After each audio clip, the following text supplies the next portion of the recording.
ခုကတော့ပလဲကျိုးလေးလက်ကင်ကျိုးလေးတည်မယ်ပေါ့နော်တည်မယ်ဆိုတော့ဒီလိုပလဲကျိုးလေးဖြတ်မယ်ကျိုးဖြတ်တာကဒီထောင်းကနေကိုလိုတလောက်လေးကိုနိုင်တလောက်လေးဖြတ်မယ်ကျိုးတအားရှည်ပြန်တော့လေဥမာဒါမျိုးတိတ်မလောက်တတ်တဲ့လူဆိုလို့ရှိရင်ကျိုးရှည်နေရတဲ့ကျိုးနဲ့ရှုပ်နေရတဲ့ပဲဖြစ်အရင်တူလိုလေးကြာလဲခဏခဏကျိုးတင်လဲနေရမယ်နော်အဲ့တော့နည်းနည်းကိုနိုင်တလောက်လေးအရှည်ဖြတ်မယ်ဖြတ်ပြီးသွားလို့ရှိရင်ဒီမှာပလဲတီက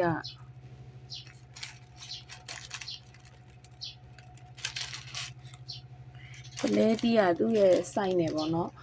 size နဲ့ခဏလေးထဲလေးခဏထဲ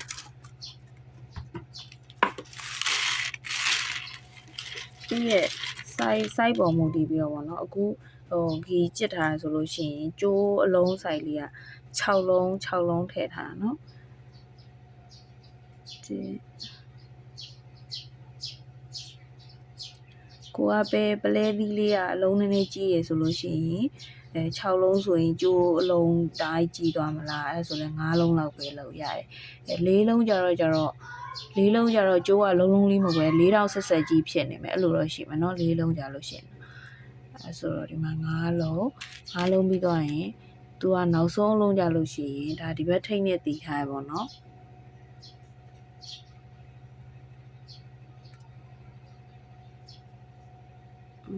ခဏလေးနော် focus လေးပြန်ချိန်မယ်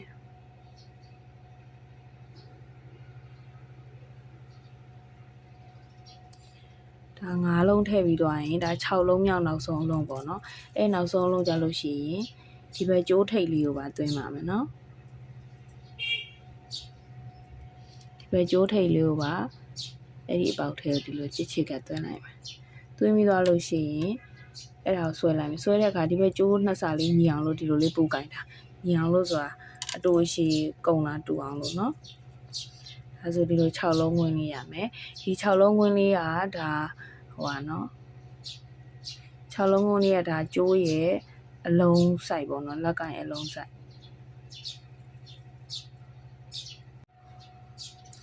ဒီ6လုံးဝင်လေးကလက်ကင်လုံးဘက်စိုက်ပြီးသွားလို့ရှိရင်ဒီအပေါ်ကိုတက်သွားမယ်ဒါအောက်ခြေပေါ့နော်အပေါ်ကိုတက်သွားတဲ့အခါကျလို့ရှိရင်4လုံးစီပဲတက်တော့မယ်ဒီမှာဆိုကျိုး2ဆရှိမယ်တစားကနေပြီးတော့အပေါ်ဘက်ကိုသွားမယ်တစားပေါ့နော်အဲတစားကနေပြီးတော့4လုံးစီသွားမှဖြစ်တဲ့အတွက်အခုဒီကျိုးထဲမှာ1လုံးရှိနေတယ်ဒါဆို4လုံးဖြစ်ဖို့နောက်ထပ်3လုံးထပ်ထည့်ရမယ်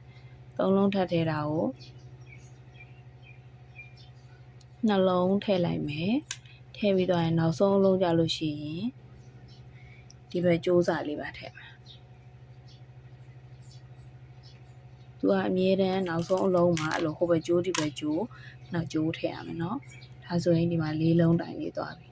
ဒါအောက်ခြေနော်6လုံးအောက်ခြေနော်အခုအပေါ်တက်မှာ4လုံးနဲ့တက်ဒါဆိုလို့ရှိရင်ဒီမှာဒီလိုလေးနော်ဒီဘေးကတစ်လုံးမှာနောက်ဆုံးအလုံးမှာကျိုး2ဆဝင်ထားတယ်ဒါဆိုရင်ဒီဘက်အောက်ဖက်နော်အောက်ဖက်ဆိုတာဒီအောက်ခြေ6လုံးအောက်ခြေပဲเนาะအဲ့ရနေနောက်တစ်လုံးကူးမယ်เนาะဒါနောက်တနေရာသွားတဲ့သဘောပေါ့အောက်ခြေပဲကျိုးကနေနောက်တစ်လုံးကူးမယ်ကူးသွားလို့ရှိရင်ဒါဆိုအခုဒီကျိုးခွင်းထဲမှာနှလုံးရှိနေပြီเนาะနှလုံးရှိနေပြီဆိုတော့တို့က4လုံးကျက်မှဖြစ်တဲ့အတွက်နောက်ထပ်နှလုံးပဲထပ်ထည့်ရတော့နှလုံးထပ်ထည့်ရမယ်ဆိုတော့တစ်လုံးထဲနောက်ဆုံးအလုံးမှာကြတော့ဆိုဆိုလိုပဲကျိုး2ဆထည့်မယ်เนาะ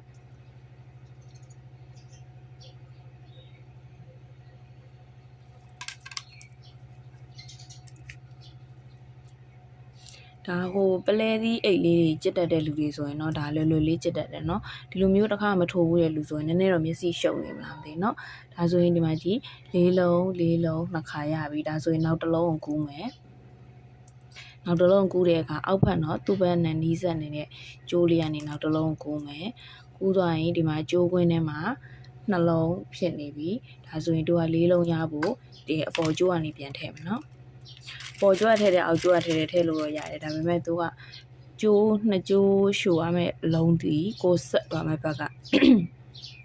ကိုရှစ်ဆက်သွားမယ့်ဘက်ကအလုံးဖြစ်ရမယ်เนาะအဲ့လိုဆိုတော့အခုပြသလိုလေးလောက်တာကပို့ပြီးတော့လွယ်ပါတယ်ဒုတိယအလုံးမှာကျိုး2ကျိုးရှို့ရမယ်ဒါဆိုရင်ဒီမှာ4လုံးက 4လုံးက3ကဖြစ်သွားပြီเนาะ1 2 3ဒါဆိုရင်ဒီမှာနောက်ထပ်3လုံးကျန်မယ်เนาะအောက်ခြေဘက်3လုံးကျန်မယ်အဲဆိုတော့နောက်တစ်လုံးကူးဖို့အဲ့ဒီအောက်ခြေဘက်ကနေနောက်တစ်လုံးလေးကိုကျိုးလျှော့လိုက်ကျိုးလျှော့ပြီးတော့ဆွဆွလိုပဲအပေါ်ကျိုးမှာအပေါ်ကျိုးဆိုဒီဘက်ကျိုးเนาะအပေါ်ကျိုးမှာနှလုံးထည့်မယ်ပထမတစ်လုံးထည့်ဒုတိယတစ်လုံးမှာတော့အောက်ကကျိုးပါရှုံမယ်အောက်ကကျိုးပါထည့်မယ်ထည့်ပြီးကျိုးဆွဲလိုက်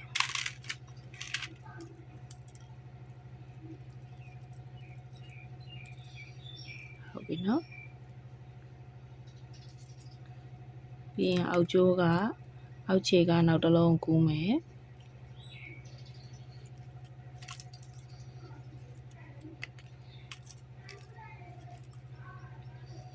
ပြီးတော့အပေါ်ကျိုးကနေပြီးတော့နှလုံးထည့်မယ်အပေါ်ကျိုးကနေနှလုံးထည့်မယ်ပထမတစ်လုံးထည့်မယ်ဒုတိယတစ်လုံးကို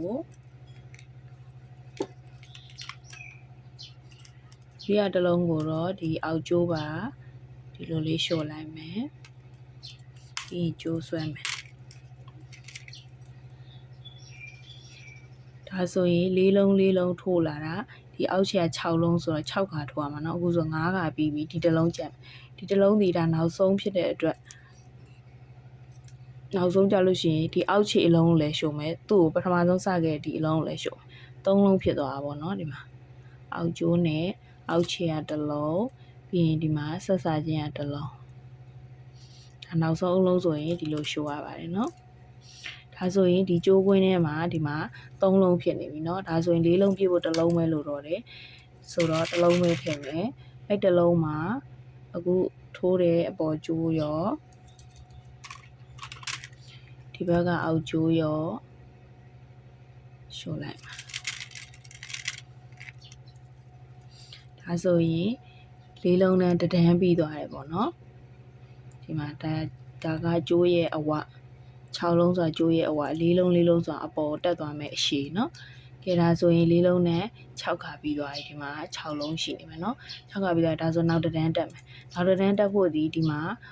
အခုကျိုးထဲမှာတစ်လုံးပဲရှိနေเนาะတစ်လုံးပဲရှိနေဆိုတော့တို့က4လုံးထိုးမှဖြစ်တဲ့အတွက်နောက်ထပ်3လုံးထပ်ထည့်ရတာ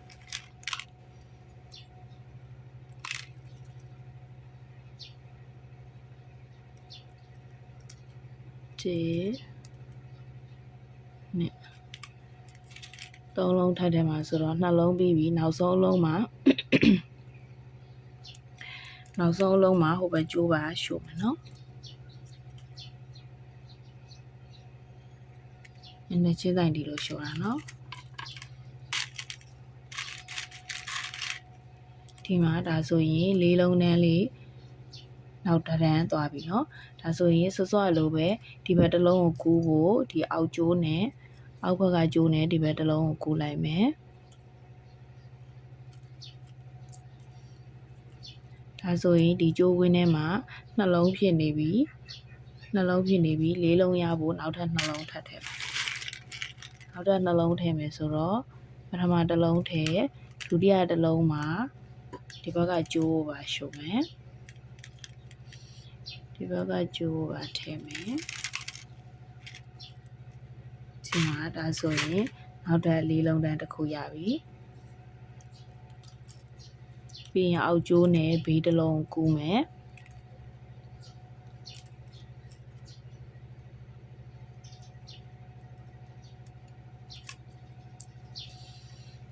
ဒါဆိုရင်ဒီကျိုးထဲမှာနှလုံးပလဲသီးနှလုံးရပြီဆိုတော့နောက်ထပ်2လုံးထပ်ထည့်မယ်ပထမတစ်လုံးထည့်မယ်ဒုတိယအလုံးကကျိုး2ကျိုးစလုံးရှို့ပါမယ်ကျိုး2ကျိုးစလုံးထည့်လိုက်မယ်ဒီမှာเนาะ4လုံးရသွားပြီနောက်ထပ်တစ်လုံးကူးမယ်နောက်တစ်လုံးကူးရင်အောက်ခြေဘက်ကပဲကူးတာเนาะကူးပြီးတော့အပေါ်ကျိုးလေးကို2လုံးထည့်မယ်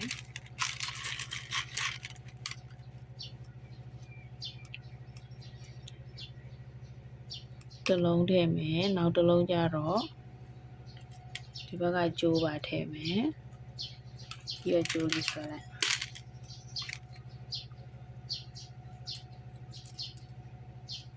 ပြီးရင်နောက်တစ်လုံးကိုကူးမယ်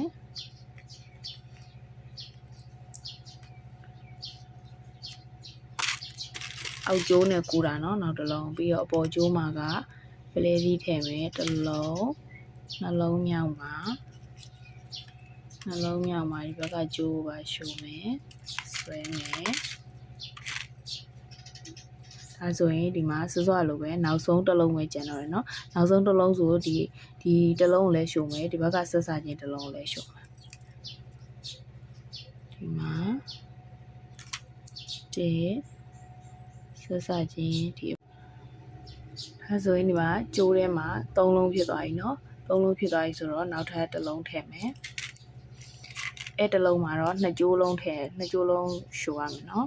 ဒီဘက်ကျိုးရောဒီဘက်ကျိုးဒီဘက်ကျိုးထည့်လိုက်ပြီးတော့ကျိုးဆွဲလိုက်မယ်ဒါဆိုရင်ဒီမှာ4လုံးတန်းလေး2တန်းပြီးပြီเนาะဒီမှာ1တန်း2တန်းပြီးပြီဆိုတော့နောက်1တန်းသွားမယ်နောက်1တန်းအသစ်စတဲ့အခါကျလို့ရှိရင်ဒီမှာကျိုးထဲမှာဒီမှာတစ်လုံးပဲရှိမယ်ဆိုတော့3လုံးထည့်1တန်းအသစ်စတိုင်းမှာကျတော့3လုံးထည့်ရမယ်เนาะအဲ့မှာတစ်လုံးနှလုံးထည့်ပြီးသွားလို့ရှိရင်ဒီနောက်ဆုံးအလုံးမှာနှစ်ဖက်ဟိုဘက်ကျိုးရောဒီဘက်ကျိုးရောထည့်ပါမယ်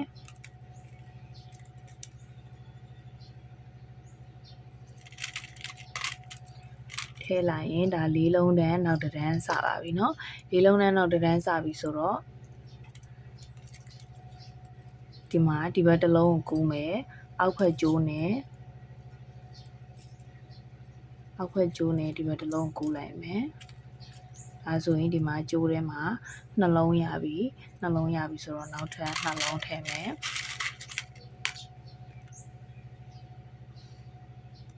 နှလုံးထည့်မယ်ဆိုရင်နောက်ဆုံးအလုံးမှာဟိုဘက်ကျိုးရောဒီဘက်ကျိုးရောဒီလိုရှုပြီးတော့ဆွဲမယ်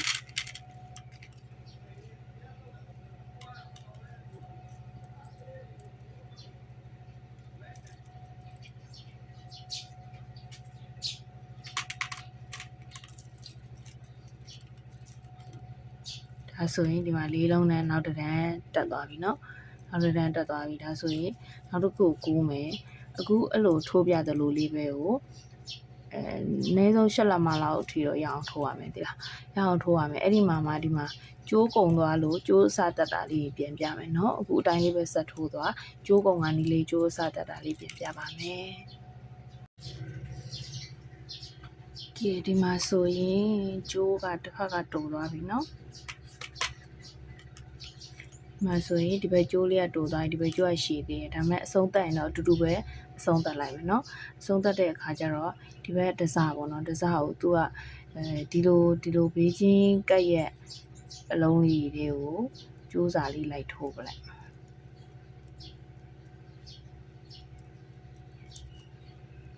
ဒီလိုမျက်နှာချင်းဆိုင်ကြီးကိုမထည့်ဘူးเนาะမျက်နှာချင်းဆိုင်ဒီလိုမျက်နှာချင်းဆိုင်ကိုထည့်ရင်အလယ်မှာကျိုးရအလိုကန့်နိုင်ပေါ်နေမယ်မျက်နှာချင်းဆိုင်မထည့်ဘဲနဲ့အခုရှို့လိုက်ပြီဆိုလို့ရှိရင်ဒီဘက်ဘေးကိုသွားမလားဒီဘက်ဘေးကိုသွားမလားသူ့ရဲ့ဘေးကက်ရက်တွေကိုပဲသွားမယ်เนาะ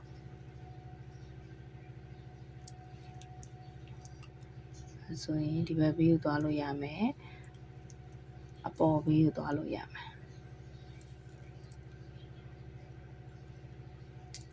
အဲ့လိုเนาะမျက်နှာချင်းဆိုင်အလုံးတွေကိုမသွားအောင်เนาะဘေးကက်ရက်အလုံးတွေကိုပဲသွားမယ်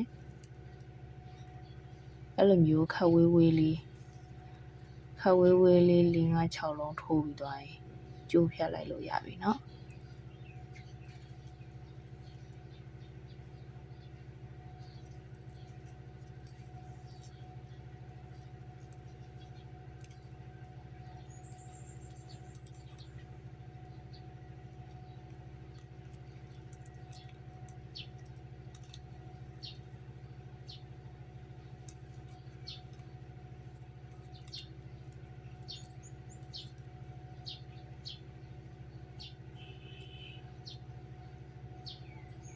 ဒီလောက်ဆိုတော်ပြီ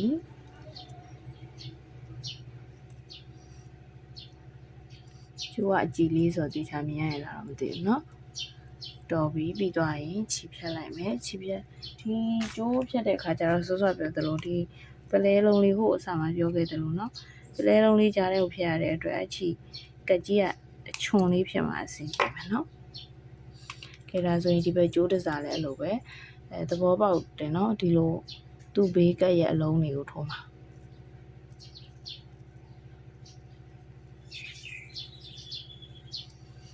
ဒါဆိုလို့ရှိရင်လည်းဒီမှာ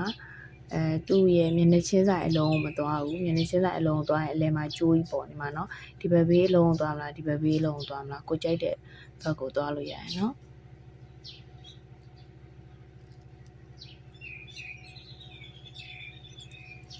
ဆိုရင်လည်းဒီမှာမျက်နှာချင်းဆိုင်အလုံးကိုမသွားဘူးအပေါ်လုံးကိုသွားမလားဒီအောက်လုံးကိုသွားမလားသူ့ဘေးကက်ရဲ့ပဲသွားမယ်เนาะ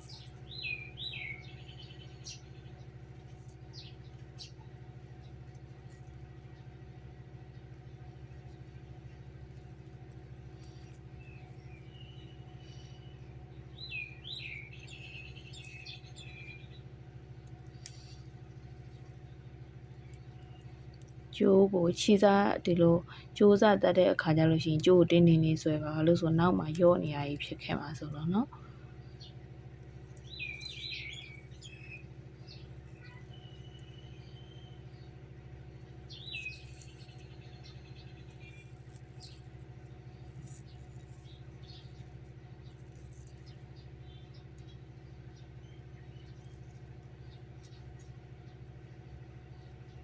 ကဲဒီလောက်ဆိုတော်ပြီ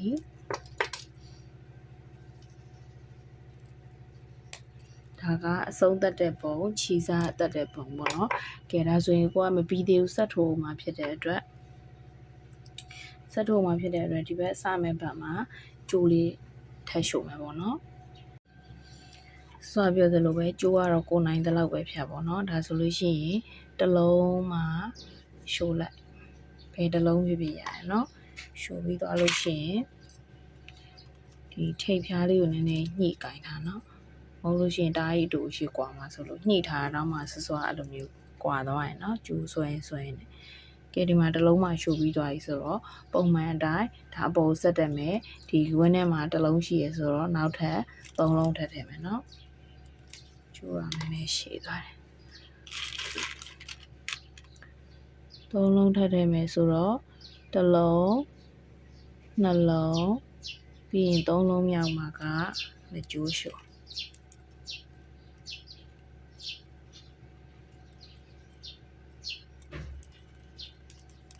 ကျိုးအောင်နည်းနည်းရှည်သွားပါတယ်လက်ကျိုးရှို့ပြီးတော့ဆွဲလိုက်မယ်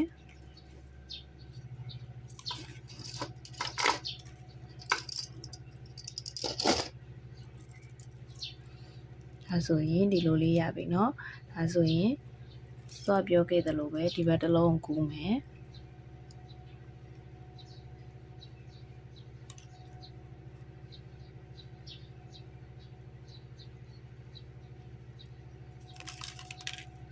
ဘယ်တစ်လုံးကူးလိုက်ရင်ဒီမှာကျိုးခွင်းထဲမှာနှလုံးဖြစ်နေပြီနောက်ထပ်နှလုံးထပ်ထည့်မယ်ဒါဆိုရင်အောက်မှာပြသွားတဲ့အတိုင်းပဲရပြီเนาะခြိစားတတ်တာရောအခုအသစ်ထည့်ပြီးတော့ထပ်ထိုးတာအောင်เนาะကဲဒါဆိုရပြီဆိုရင်အဲ့လိုပုံစံလေးနဲ့အနည်းဆုံး8လက်မထိုးပါမယ်8လက်မထပ်ထိုးရင်တော့တိတ်လာမှာမဟုတ်ဘူးเนาะ8လက်မထပ်ရှည်ချင်တော့လည်းပို့ထိုးပါကဲဒါဆိုရင်8လက်မလောက်ရအောင်လေးဒါလေးကိုဆက်ကြည့်ပေးပါနားမလည်ဘူးဆိုလို့ရှိရင်လည်းထပ်ခါပြန်ကြည့်ပေးပါเนาะ comment မှာလာမေးလို့လည်းရတယ် Facebook page က Messenger မှာလာမေးရင်လည်းရပါတယ်เนาะ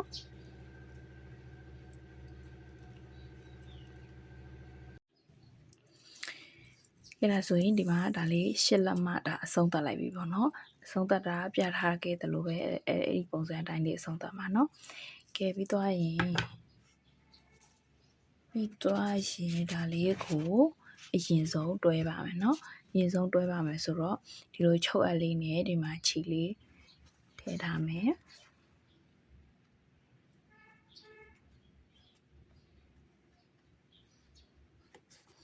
ဒီတွင်းသားလေးကနေပြီးတော့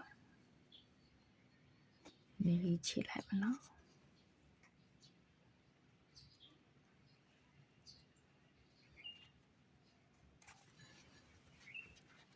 ပြီးရင်သူ့ကိုဒီမှာတဒန်းနဲ့တဒန်းညီအောင်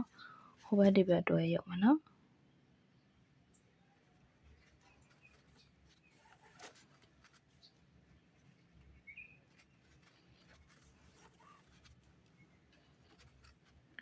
တစ်ပေါက်ကို2ချက်လောက်တွဲမယ်ဒါကဒီလိုလုံးချုပ်လေးပဲဒီလိုတော့လျှောက်သွားမှာနော်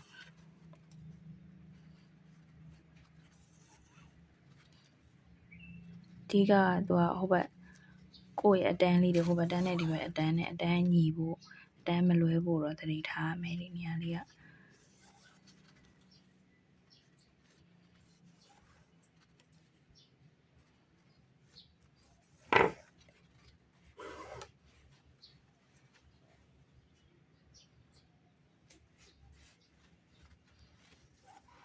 အဲ့လိုလေဒီအပေါ်ရောက်တဲ့အထိတွဲလာမယ်နော်ကဲတွဲလို့အပေါ်ဆုံးကိုရောက်ပြီဆိုရင်ပေါ်ဆုံးကိုရောက်ပြီဆိုရင်ဒီအပေါက်လေးတွေကိုဒီကျိုးလေးထည့်မယ်အရင်အရှိကြီးမထည့်နဲ့နော်သူကကိုထိုးထားလဲတူတူလေးပဲဆိုတော့ဒီလောက်ဆိုတော့ပြီ2တန်းစာလောက်ဆိုတော့အဲ့ဒါကို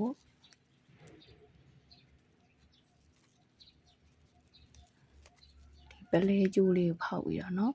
ဒီမှာပလဲကျိုးလေးကိုဖောက်ပြီးတော့ဒီလိုတွဲမယ်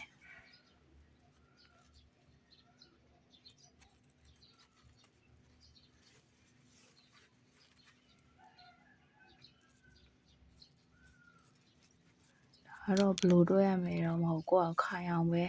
ကိုယ့်ဘာသာကိုအဆင်ပြေတယ်လို့လေးအထိုးလို့အဆင်ပြေတဲ့ပုံစံလေးဟိုဘက်ဒီဘက်လိုက်ထိုးလိုက်အောင်မနော်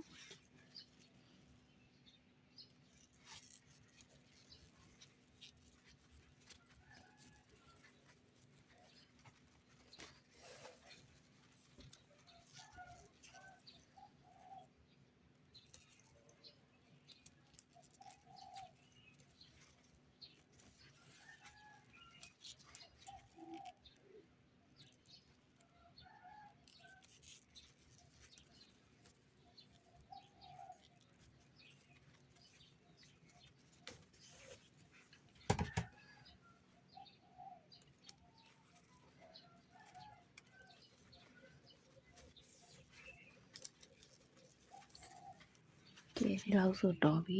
ဆိုရင်ခြေစားတက်ဖို့ဒီအတွင်းဘက်လေးမှာခြေစားတက်မှာနော်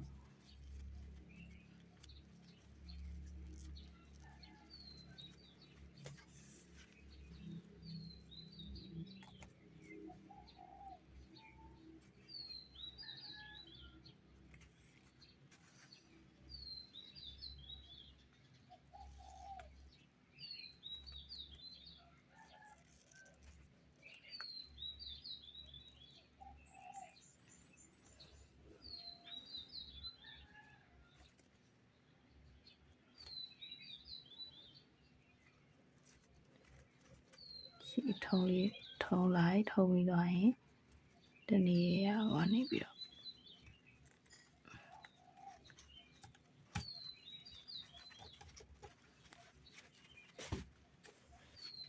ဒီလိုလေးဖောက်ထွက်လိုက်ဒါ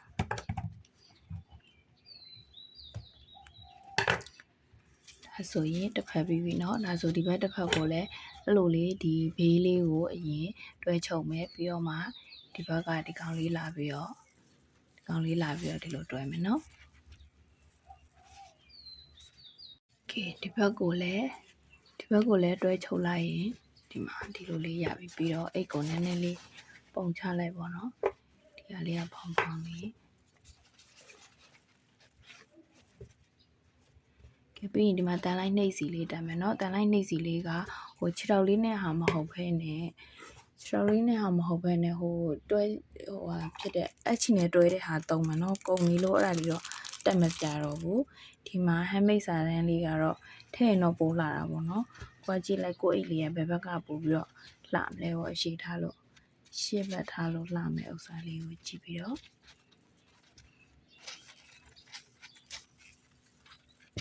ဒါလေးကတ်လိုက်နော်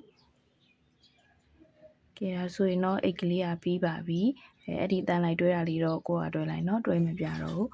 အစီအမီပြေနားမလဲတာရှိလို့ရှိရင်လည်းလာမေးပါနော် comment မှာလည်းမေးလို့ရပါတယ်တကယ်မြင့်ဆွေ crochet handmade ဆိုတဲ့ Facebook page က Messenger မှာလာမေးလဲရပါတယ်နောက်ထပ်ဗာလေးတွေတင်ပေးစေချင်သေးလေပေါ့နော်တင်ပေးစေချင်တာလေးတွေရှိရင်လည်းcomment မှာပြောသွားလို့ရပါတယ်ရှင်အားလုံးကိုကျေးဇူးများကြီးတင်ပါတယ်เนาะchannel လေးကိုလည်း subscribe လုပ်ထားပေးပါအောင်အသစ်တင်နေမြအသီးကိုလည်းခေါင်းလောင်းလေးလည်းနှိပ်သွားဖို့မမေ့ပါနဲ့เนาะကဲအားလုံးကိုကျေးဇူးများကြီးတင်ပါတယ်ရှင်